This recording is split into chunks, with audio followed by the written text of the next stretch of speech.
formas e todas as suas possibilidades guiam o trabalho de Klee, artista suíço que tem sua história contada na exposição Equilíbrio Instável, em cartaz no CCBB até o dia 18 de novembro.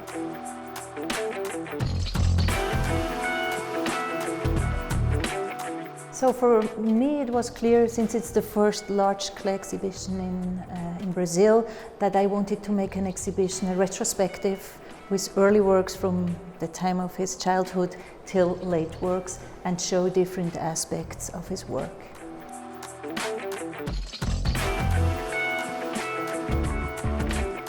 For me, it was mostly interesting to think also about the Brazilian audience.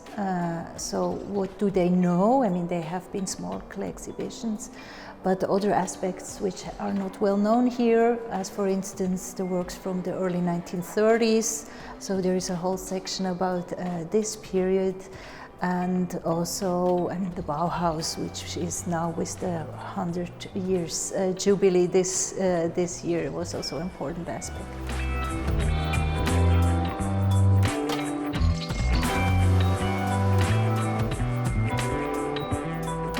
And talking about Bauhaus, what was Klee's relationship with the school? Well, he began to teach there very early, 1921, and was teaching there for over 10 years. But, I mean, he was teaching theory of form. He was not teaching anything practical. So for him it was important that the students learn that a form that they create has to be a process. It's not just about any form. So that was actually what he wanted to teach them, that the process is important and not only the result.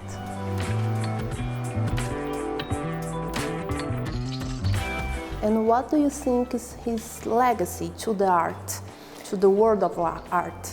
I think he was a very unique artist because of course he knew what happened around him. He knew about Cubism, Surrealism, Expressionism, but he was kind of transforming all these different movements and doing something of his own. And that's why nowadays we can't say, when people ask me, what was he a Cubist or I can't say. It's difficult to define him. Exactly. His style. It's not like he's a modernist, a Cubist, no. Exactly, yeah. And that makes it interesting, right? And makes him also interesting for younger artists, next generation of artists, because he was not closed. He made an open work which can inspire everybody anytime.